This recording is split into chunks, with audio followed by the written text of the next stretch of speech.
Hey everybody, this is Chris Youngblood, product manager here at NerdRabbit, back for another Carrot Corner. So today I'm really excited because we have a member of our team on the call here to talk a little more about how a team of a role called colony managers and how they really play into what we're doing to build up the Nerdly platform. So this is Nick Williams, one of our colony managers, and we're happy to have him on today. Thanks, Chris. Thanks for having me. I'm excited to be here. Awesome. So to start a little bit, tell us a little bit about what a colony manager does here at NerdRabbit, and just really what you're doing over here. Yeah, definitely. So to kind of summarize things, I guess my role as a colony manager is to pretty much drive experienced AWS cloud professionals to our Nerdly platform to promote their skills and professional services to AWS end users on the platform itself. I'm responsible for helping innovate our nerd experience by taking in all the feedback and recommendations that I receive personally just to promote best practices. I'm also responsible for fully vetting all of these professionals to ensure that they have actual AWS production level experience rather than just kind of like project or academic experience. And I'm completing reference checks on each of these individuals to ensure that they are verified. But that's kind of a little bit about my product. I would say a little bit about my colony manager position. Yeah, I mean, as far as it goes, obviously, when you're building up a system that's built around its user base, we really want to ensure that we understand our user base and are doing our best to kind of leverage that. So your team's obviously very important to our growth over here. So very exciting to see kind of what you're doing over there to grow our user base. Obviously, our platform, we're trying to do a lot of different things with it as far as addressing skill gaps. Can you tell me a little bit about some of the types of roles that you've seen nerds offering on our platform as far as like the types of hourly and roles they're looking to take on? Yeah, definitely. I mean, it's really all over the place. I mean, from mentorships to advisories to just individuals who can kind of come in and just help organizations like architectural assessments. We're looking for a ton of opportunities with kind of like React developers, front-end developers, back-end developers, as well as some data engineering work, business intelligence analysts. We've been focusing on cost optimization, have had a lot of opportunities come through there. We actually just had a huge webinar on that about 2 weeks ago. If you guys missed out, we should have another one coming up. But lastly, I would probably say most focused on control tower specialists at the very moment in time. But literally opportunities are all over the place. Nerds are coming here to promote all their valuable skill sets that they bring to the table. Perfect. And obviously, it sounds like you threw a few different things around. I mean, front-end developers, I feel like I was kind of expecting that because I know that a lot of their work is, that back-end's been built. Let's get something on top of it. But past that, BI, that's right, reports. Sometimes you might need someone to build the report and then kind of get out of there. So it's just having kind of, I guess, tactical resources can be really beneficial in that space. One question I've seen from a lot of the different customers we talk to about our product is, do you think this is something that's more geared towards a larger enterprise organization or more your budget strapped startup? What's kind of your opinion on that? Realistically, it's helpful for both. I mean, for big companies, like gig labor is just great to use for experimental technologies and just supplemental work to make sure you're hitting those deadlines. As well as for small companies, it's extremely cost effective. And it's super convenient when you don't have that recruitment team behind your team, or you don't even have that bandwidth to do that personal recruitment. But regardless, both of the types of companies are going to struggle with like the scarcity of quality AWS talent that is on the market. And just because of that scarcity, we have that to be very competitive, and just utilizing just the gig work overall just helps you kind of, I guess, fill in those necessarily skill gaps that you don't have on team.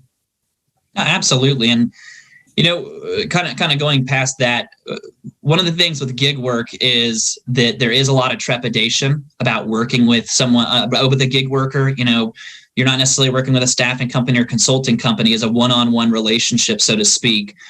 Personally, I think that your team, the colony management team, really helps us kind of separate ourselves from some of the other places you might be able to acquire freelancers to really offer a little more certainty to our customers. Can you tell me a little more about kind of how you feel colony management really separates us in the market? So, I mean, first and foremost, just like curating like our user base itself. We're setting standards and just performing these reference checks that go well on beyond the usual kind of recruitment practices. But then just like on top of everything else, we do our own internal recruitment ourselves to those opportunities that aren't being addressed or having the most success with. And our recruitment practices go all the way back to RHEL Cloud, when we once were the AWS largest, fastest growing premier consulting partner. So we're using all of this and just kind of curating it all together and making one great team.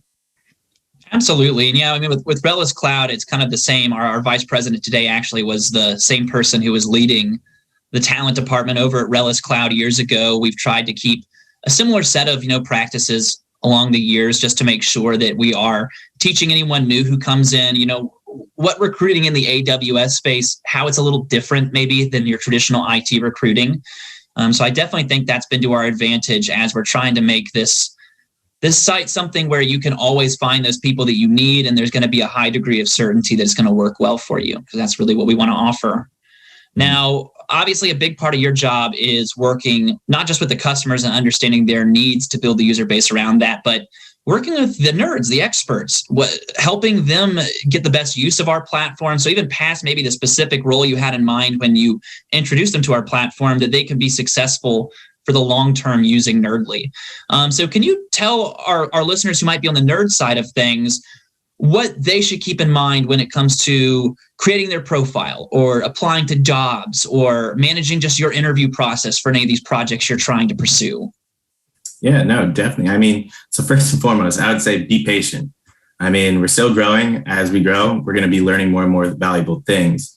But I would say just like when you're creating that profile, you want to make sure that profile contains like specific keywords. So you're going to be showing up in those relevant searches when those nerd herders are looking to fill those opportunities or reach out.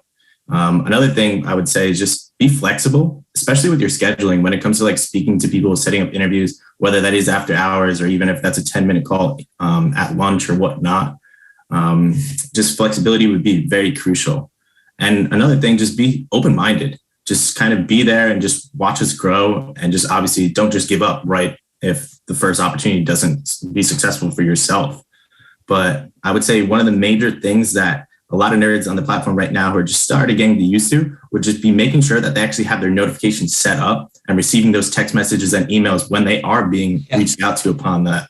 Just because we've been seeing a lot of nerd herders reaching out and not a lot of people actually seeing that they've been responded to, whatnot. And obviously with those notifications being set up, it'd be a lot quicker engagements and quick one and off situations. Yeah, as a product manager here, I always like to talk about our functionality. It's kind of what I live and breathe all day, but we do have pretty robust notification settings for anyone who is a member of our platform. You can go in there and toggle those for anything from every specific notification you want to your email, every specific one you might want texted to you. Because maybe if it's like someone contacting you about a job, you want that texted so you see right away. It's just going to be your level of priority, but we've tried to make it as granular as possible. So definitely set those up. And the keywords also very, very big. As far as it goes, there's a lot of what people will do on their profiles is they'll describe the projects they've worked on, which don't get me wrong, you definitely should describe the projects you've worked on from a functional standpoint, like what it did. But you should be also using the names of the technologies used to deliver that project. Not just talking about, what I did with the database, but specifically that I use DynamoDB as my database when doing this project.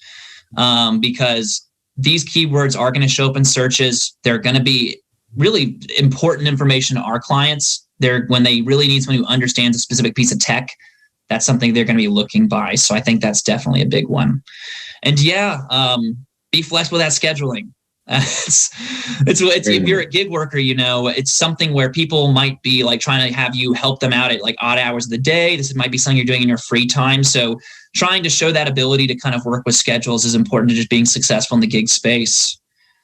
Kind of going into that, if any of you guys who are watching want to get in touch with someone like Nick and maybe start offering services on the Nerdly platform, just a reminder, you can always go to nerdly.nerdrabbit.com. There's a register button. If you are an expert looking to offer your skills on our site, you would be signing up as a nerd. A nerd herder would be for the other side of the business where you actually need help on your team. So always feel free to go visit there if you are looking to just look into more of how that works. Past that, Nick, do you think there's anything closing do you think would be good for our viewers to know before we kind of wrap up this conversation about nerds and colony management? I mean, I would just say follow us on LinkedIn, follow us on Twitter, follow us on Instagram and Facebook. We're always posting updates. We're always having great kind of, I guess, promotions, webinars coming up. Another one. Just stay up to date with us. If you're ever like, I guess, confused or whatnot, you just want to learn more, don't ever hesitate to reach out. I'm more than happy to speak to you on everything, kind of run you through it, just to hear your thoughts and experience. Absolutely. So you heard it from Nick. Sign up, follow us on social media, sign up on our site. We'd be glad to talk with any of you who are trying to either offer talent or hire talent. As always, follow us in the next episode of Carrot Corner. We look forward to seeing you again. Thanks for coming on, Nick. Thanks again, Chris.